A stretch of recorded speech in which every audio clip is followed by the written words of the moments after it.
Hello guys, I hope सब लोग बढ़िया होंगे और सबकी पढ़ाई भी बढ़िया चल रही होगी। इस वीडियो में हम कंटिन्यू करेंगे आरपीसी सेकंड ग्रेड जो 2018 में पेपर हुआ था। लास्ट वीडियो में हमने किया था बायोलॉजी और जो एजुकेशन वाला पेपर है साइकोलॉजी वाला। और इस वीडियो में हम करेंगे केमिस्ट्री के क्वेश्चंस। तो चलो स्टार्ट करते हैं। तो पहला क्वेश्चन है कि इनमें से निम्नलिखित में से कौन सा सहसंयोजक यौगिक है, यानी नहीं, इससे पहले का क्वेश्चन है हेट्रोलेप्टिक संकुल जो कौन सा संकुल हेट्रोलेप्टिक है। इसमें देखो हेट्रोलेप्टिक जो होता है वो क्या होता है। ये एक कोऑर्डिनेशन कॉम्प्लेक्स होता है जिसमें जो मेटल है, जो कोऑर्डिनेशन सेंटर होता है वो अटैच होता है एक काइंड ऑफ डोनर ग्रुप से। उसको हम होमोलेप्टिक कॉम्प्लेक्सेस कहते हैं। लेकिन जो जिनमें जो मेटल है वो अटैच होता है more than one kind of donor groups, उसको हम हेट्रोलेप्टिक कॉम्प्लेक्स कहते हैं। तो यहाँ पे इसमें से देखो, इसमें जो है फोर्थ इसका सही आंसर हो जाएगा, क्योंकि बाकी सब में तो एक एक से ही जुड़ा हुआ है, यहाँ पे दो से जुड़ा हुआ है। जो कोबाल्ट हमारा है वो सेंट्रल जो है मेटेलिक आयन है और वो अटैच है दो डोनर ग्रुप से, एक तो अमोनिया से और एक जो क्लोरीन आयन है उनसे जुड़ा हुआ। तो इसलिए ये एक हेट्रोलेप्टिक जो है कॉम्प्लेक्स हो जाएगा। नेक्स्ट क्वेश्चन है कि विच of the following is a coordination compound. इसमें से जो कोऑर्डिनेशन कंपाउंड है वो कौन सा होगा।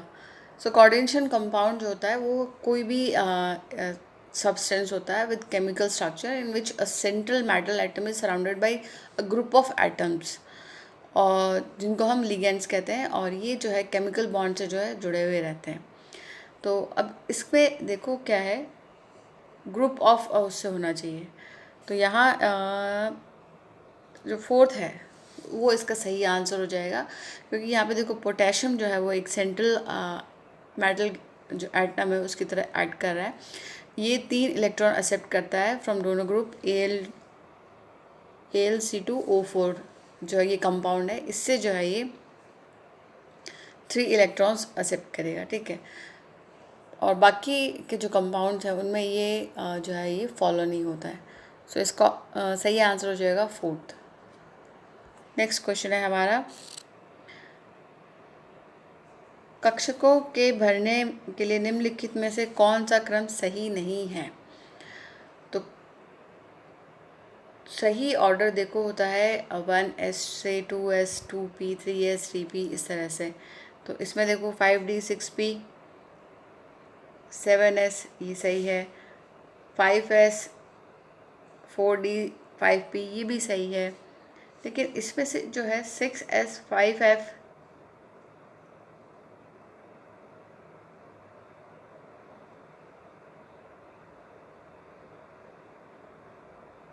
6S 4F एंड 5D ये भी सही है, लेकिन 6S 5P एंड 4F ये वाला जो है गलत हो जाएगा।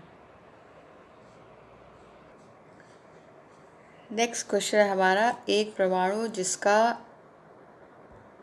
Z जो है 92 है और A जो है 238 है, यानी ये जो है किसको बिलोंग करता है।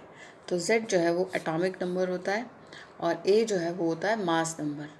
तो जो 92 एटॉमिक नंबर और या फिर जो 238 है वो होता है यूरेनियम का। ये हो जाएगा यूरेनियम, इसका आंसर हो जाएगा। जैसे यूरेनियम 238 ये जो यूज़ किया जाता है इन जो रिएक्टर्स में।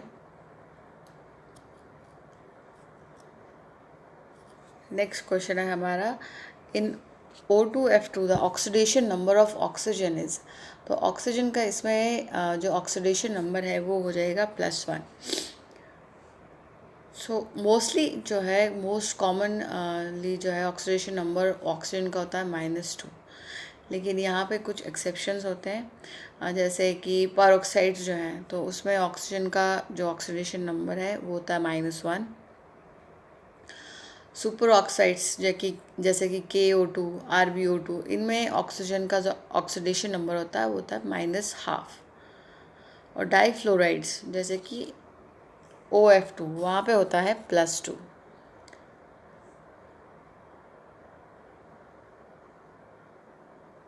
और डाई ऑक्सीजन डाईफ्लोराइड में ऑक्सीडेशन नंबर इसका होता है +1। तो ये एक्सेप्शन है, ये याद रखना है। तो इसमें इसका जो ऑक्सीडेशन नंबर है वो हो जाएगा +1। नेक्स्ट है the conjugate base for the HCO3 minus is. तो इसका जो करेक्ट आंसर हो जाएगा वो हो जाएगा CO3-2। सो ये ब्रॉन्स्टेड लॉरी थ्योरी जो है उससे रिलेटेड है। देखो इसमें क्या होता है कि कोई भी कंपाउंड जो कि ट्रांसफ़र कर सकता है प्रोटोन टू अदर कंपाउंड एक एसिड होता है, and the compound that accept proton वो होता है बेस। सो प्रोटोन जो है वो न्यूक्लियर पार्टिकल है with a unit positive electric charge. So यहाँ पे जो CO3 है वो लूज़ करता है एक प्रोटोन, यानी एक H+ आयन जो है वो लूज़ करता है। सो इसका जो कॉन्जुगेट बेस हो जाएगा वो CO3-2 हो जाएगा। सिंपल। नेक्स्ट क्वेश्चन है हमारा, बहुत इजी सा क्वेश्चन है। pH of human blood is. तो ये स्लाइटली जो है बेसिक होता है। 7.4 जो है इसका आंसर हो जाएगा। नॉर्मल जो pH रेंज है वो है 7.35 से 7.45। तो 7.4 जो है इसका स्लाइटली बेसिक नेचर है। नेक्स्ट क्वेश्चन है हमारा, if the process is spontaneous then delta G is. तो डेल्टा जी जो है वो is will be smaller than 0 spontaneous process के लिए। सो ये गिव्स फ्री एनर्जी जो है किसी भी सिस्टम की वो मेजर की जाती है the amount of usable energy, यानी कि जो कि वर्क कर सकती है उस सिस्टम में। और change in this energy during a reaction provides useful information about the reactions energetics and spontaneity. So अगर जो रिएक्शन विद नेगेटिव डेल्टा जी जो है वो रिलीज़ करेगी एनर्जी, जिसका मतलब है कि यहाँ पे जो स्पॉन्टेनियस है ये, अगर पॉजिटिव डेल्टा जी होगा तो वो नॉन स्पॉन्टेनियस है, उसके लिए एनर्जी हमको देनी पड़ेगी। जबकि जो नेगेटिव डेल्टा जी जब होता है तो उसके लिए एनर्जी जो है वो रिलीज़ होती है, अपने आप एनर्जी उससे निकलती है, तो वो स्पॉन्टेनियस रिएक्शन है। सो स्पॉन्टेनियस रिएक्शन के लिए जो है डेल्टा जी जो है that is smaller than G, smaller than 0। Next है if a liquid crystallises into a solid, entropy जो है उसकी क्या होगी, डिक्रीज हो जाएगी।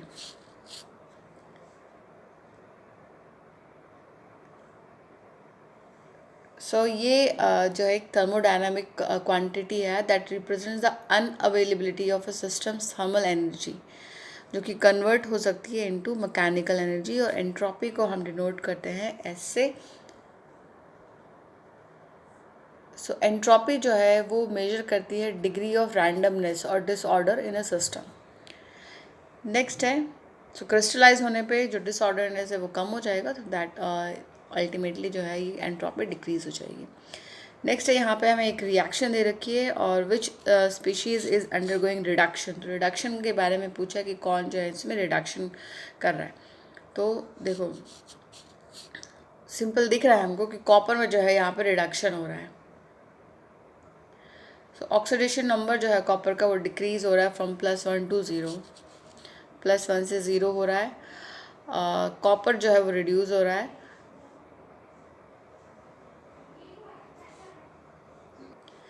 नेक्स्ट क्वेश्चन है, बकमिंस्टर फुलेरिन में निम्नलिखित संख्या में 5 व 6 सदस्यीय वलय क्रमशः पाई जाती है। तो 12 जो है इसमें 5 पेंटागन रिंग्स पाई जाती है और 20 जो है इसमें हेक्सागन रिंग पाई जाती है। तो आंसर जो है इसका बी हो जाएगा। बकमिंस्टर फुलेरिन जो एक स्टेबल स्ट्रक्चर होता है 60 कार्बन एटम्स का, और इसको हम बकी बॉल या फिर जस्ट कार्बन 60 भी कह सकते हैं। और ये बहुत ही जो है स्ट्रॉन्ग और स्टेबल स्ट्रक्चर होता है।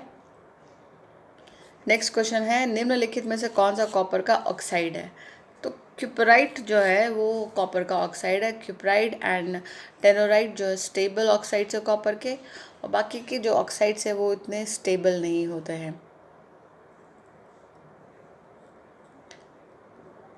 बोर्नाइट जो है वो कॉपर आयरन सल्फाइड मिनरल है। एंड देन पेंटलेंडाइट जो है ये आयरन निकल सल्फाइड है। और एंजल एंजलेसाइट जो है, एंजलेसाइट जो है वो लेड सल्फेट है। सो क्यूप्राइट जो हो जाएगा कॉपर ऑक्साइड। नेक्स्ट हमको दे रखा है कि CH3CH2 से CH3 होल्ड बाई C जो है अधिक स्थायी है, इसका क्या कारण है? तो इसका कारण है हाइपर जंक्शन, अति संयुग्मन। हाइपर जंक्शन जो है इसका हाइपर कॉन्जुगेशन जो है इसका सही आंसर हो जाएगा हाइपर कॉन्जुगेशन, अति संयुग्मन। हाइपर कॉन्जुगेशन जो है वो इफ़ेक्ट होता है एक तरह का इफ़ेक्ट है जिसमें कि जो लोकलाइजेशन होता है सिग्मा इलेक्ट्रॉन्स का ऑफ CH बॉन्ड।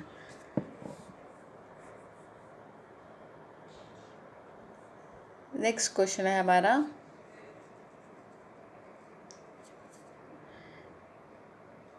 यहाँ पे हमको दे रखा है टर्शरी अमीन्स दे रखा है और पूछा है कि ये क्या है। तो ये होता है न्यूक्लियोफाइल।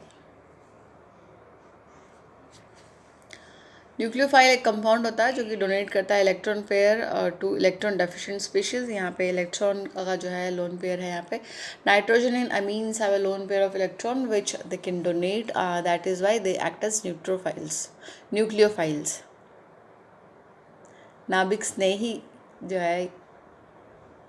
नेक्स्ट क्वेश्चन है, हमको पूछा है, एक रिएक्शन दे रखी है हमको और पूछा है कि anhydrous AlCl3 is acting as. तो ये लुईस एसिड की तरह एक्ट कर रहा है, यहाँ पे लुईस अम्ल की तरह एक्ट करेगा।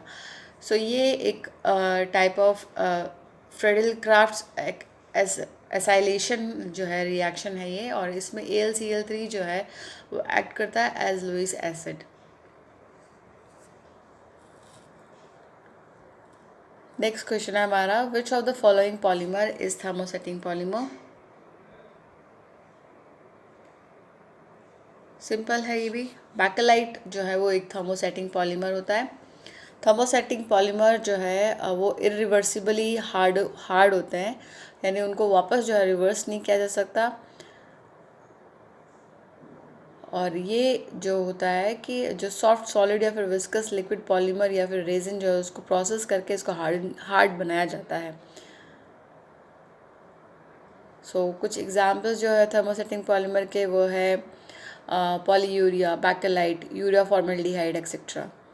नेक्स्ट क्वेश्चन, ये एक और पॉलीमर से क्वेश्चन है, polymer which is use in paints and synthesized by ethylene glycol and phthalic acid is. तो इनको मिला के जो है ग्लैप्टल बनता है। ग्लैप्टल एक पॉलीमर है जो कि सिंथेसाइज होता है from the monomers of ethylene glycol and phthalic acid.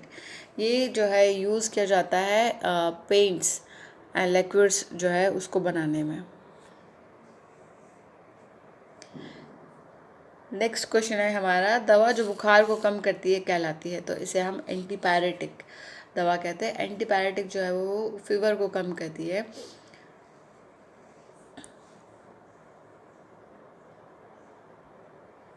Next question है हमारा, प्रतिजनन क्षमता औषध है, एंटी फर्टिलिटी ड्रग जो है वो है नोवेस्ट्रोल। नोवेस्ट्रोल को जो है एंटी फर्टिलिटी ड्रग कहा जाता है। ये कॉमनली यूज़ होता है इन कॉम्बिनेशन विद प्रोजेस्ट्रिन जो है in birth control pills and कभी कभी जो है इसको हम यूज़ करते हैं for the diagnosis of menopause as a part of menopausal hormone therapy. और जो इसका प्राइमरी फंक्शन है नोवेस्ट्रोल का वो होता है, ये ओव्यूलेशन जो है उसमें एग का बनना जो है वो बंद कर देता है, stopping egg ovulation during the menstrual cycle.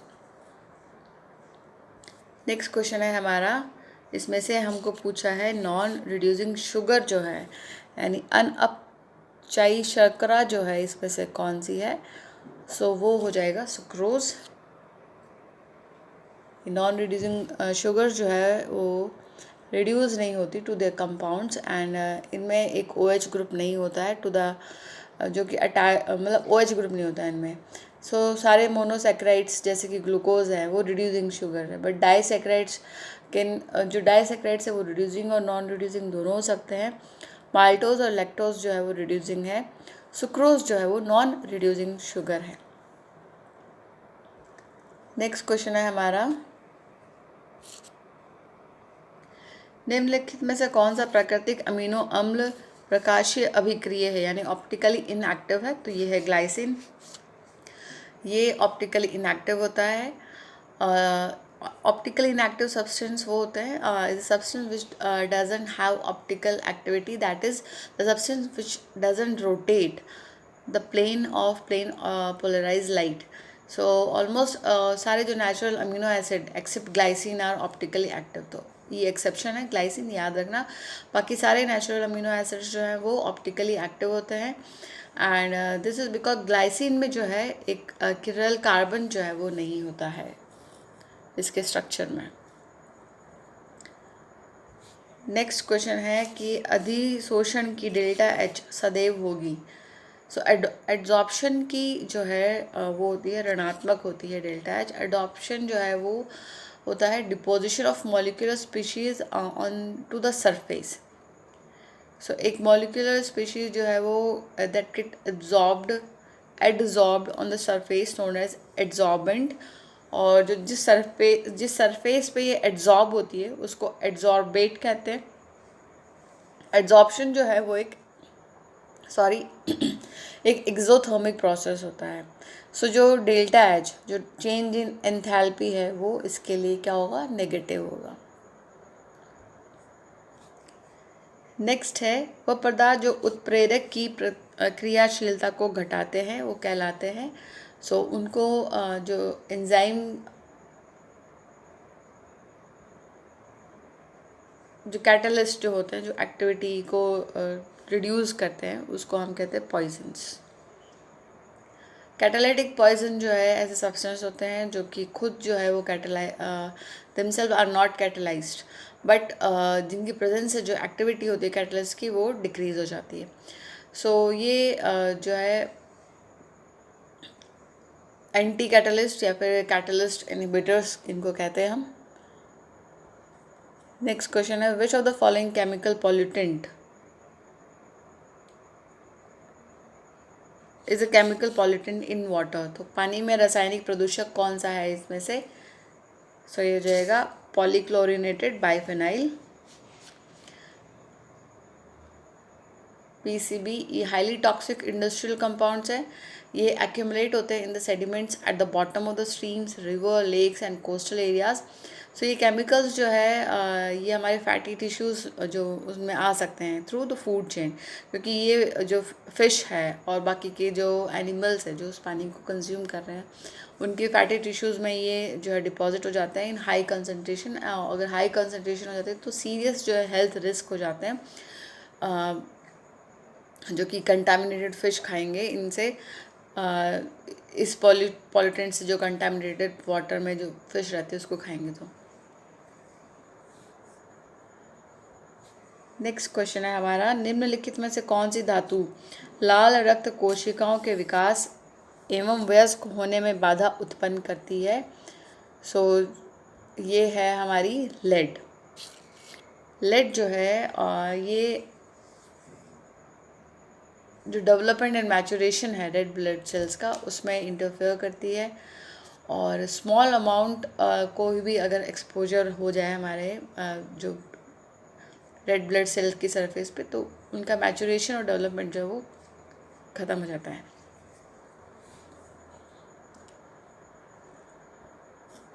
Next है which of the following gas is used in arc welding?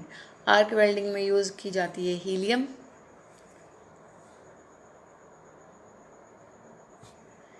Next है the geometry of ZnNH3 whole 4+2 का क्या है, इसकी जो ज्योमेट्री है वो क्या है? तो ये है टेट्राहेड्रल। इसमें जो है 4 लिगेंड्स है और D ऑर्बिटल जो है वो कम्प्लीटली फिल्ड है क्योंकि इसमें sp3 हाइब्रिडाइजेशन है। इसमें जो है टेट्राहेड्रल ज्योमेट्री शो होगी। नेक्स्ट है most stable oxidation for chromium is, तो क्रोमियम के लिए जो है मोस्ट स्टेबल होती है +3। क्रोमियम जिसका एटॉमिक नंबर 24 होता है, ये फर्स्ट एलिमेंट है इन ग्रुप 6। ये steely grey lustrous hard brittle होता है, मेटल होता है। इसकी 3 ऑक्सीडेशन स्टेट्स होती है, +6 +3 एंड +2। सो इन सब में से +3 जो है मोस्ट स्टेबल है फॉर क्रोमियम। नेक्स्ट है निम्नलिखित में से अधिकतम अनुचुंबकत्व दर्शाने वाला त्रिधनात्मक आयन है, ट्राई पॉजिटिव आयन कौन सा है इनमें से, तो La+3 जो है वो मैक्सिमम पैरामैग्नेटिज्म शो करता है ये।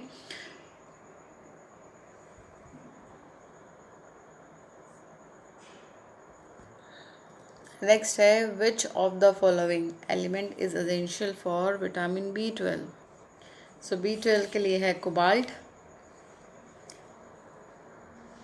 B12 को जो है कोबाल अमीन भी कहते हैं हम। नेक्स्ट क्वेश्चन है हमारा, टॉलुइन द्वारा प्रतिस्थापित अभिक्रियाओं में अप्रत्याशित सक्रिय प्रभाव दर्शाए जाने का कारण है, तो ये होता है हाइपर कॉन्जुगेशन, अति संयुग्मन। अनएक्सपेक्टेड एक्टिवेशन जो है affect on substitution reaction showed by toluene is due to.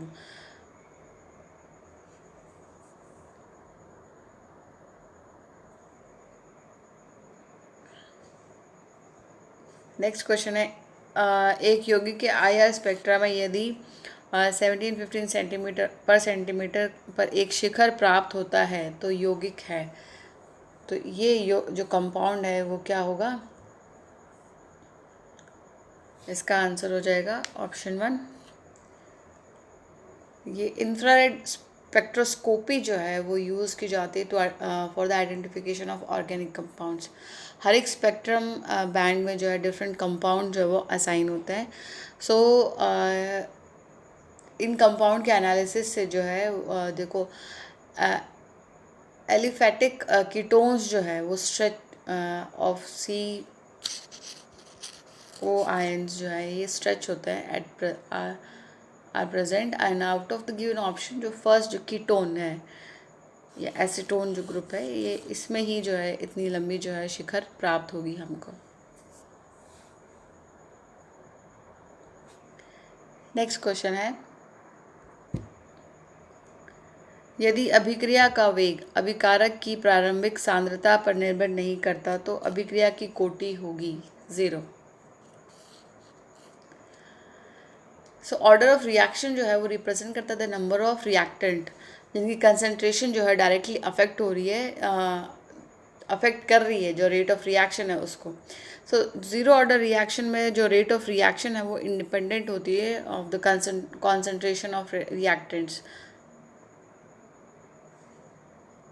Next question है हमारा, यदि बेंजीन में 30 डिग्री सेंटीग्रेड पर एक वाष्पशीय विलय मिलाया जाए तो इसका वाष्प दाब होगा, तो नॉन वॉलेटाइल सॉल्यूट ऐड करेंगे हम, तो इसका जो है हमको पूछा है वेपर प्रेशर, तो वेपर प्रेशर जो है इसका कम हो जाएगा, डिक्रीज़ हो जाएगा।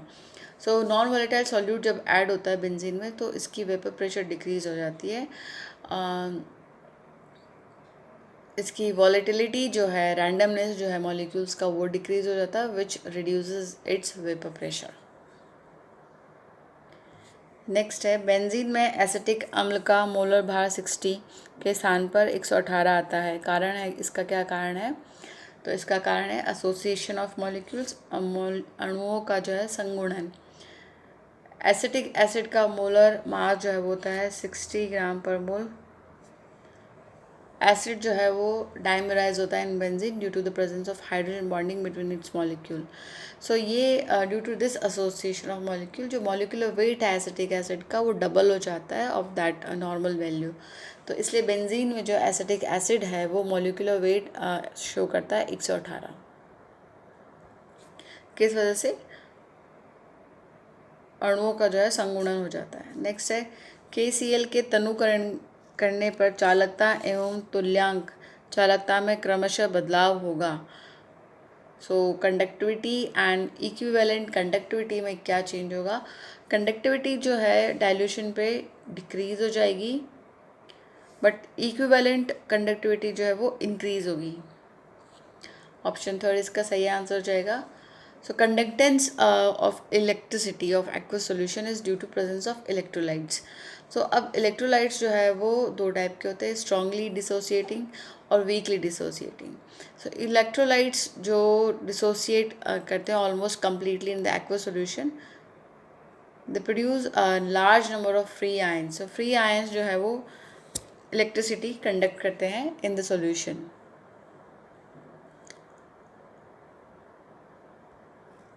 नेक्स्ट क्वेश्चन है हमारा, नेक्स्ट क्वेश्चन है कि निम्नलिखित में से कौन सा तत्व N-1D10NS2 विन्यास नहीं दर्शाता है। तो इसका हो जाएगा जो AU यानी जो गोल्ड है। सो गोल्ड की जो कॉन्फ़िगरेशन होती है वो होती है F14 5 D10 6S1। नेक्स्ट है इसमें न्यूट्रॉनों की संख्या क्या होगी। सो न्यूट्रॉनों की संख्या जो होती है वो हम क्या करते हैं, जो मास नंबर है उसमें से हम उसका एटॉमिक नंबर जो है वो माइनस कर देते हैं। तो 56 में से 26 माइनस करेंगे तो 30 आ जाएगा इसका आंसर। नेक्स्ट क्वेश्चन है हमारा, Z=68 का जो तत्व है, जो एलिमेंट है, वो किससे बिलोंग करता है। सो ये बिलोंग करेगा F ब्लॉक को। एर्बियम जो है केमिकल एलिमेंट है जिसका सिंबल जो है वो ER है। ये है 68 इसका एटॉमिक नंबर है और ये F ब्लॉक में आता है पीरियोडिक टेबल के। नेक्स्ट है Z=PV/nRT में Z जो है वो क्या है, तो ये कंप्रेसिबिलिटी फैक्टर है, ये संपीड्यता कारक है। ये आइडियल गैस इक्वेशन है ये PV=nRT। तो P यहाँ पे प्रेशर होता है, V यहाँ पे वॉल्यूम है, N जो है number of mole of gas है, R जो है गैस कांस्टेंट है, T जो है वो एब्सोल्यूट टेम्परेचर है।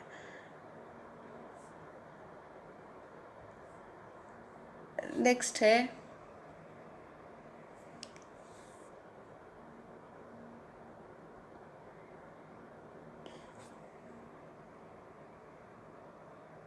स्थिर मोलर आयतन पर खींचे गए दाब वर्सेस ताप के ग्राफ में खींची गई रेखाएं कहलाती हैं।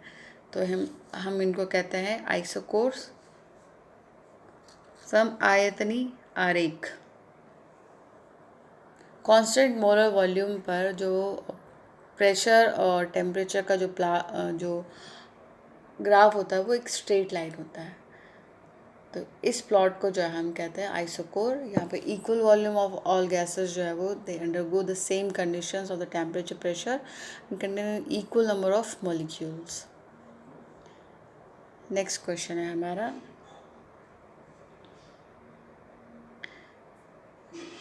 विच statement is correct for the repulsive interaction of electron pair. तो यहाँ पे जो है देखो,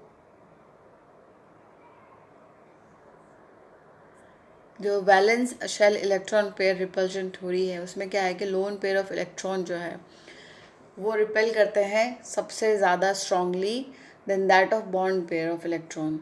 सो जो डिक्रीजिंग ऑर्डर जो है वो रिपल्जन का वो हो जाएगा लोन पेयर सबसे ज़्यादा होगा, then lone pair then bond pair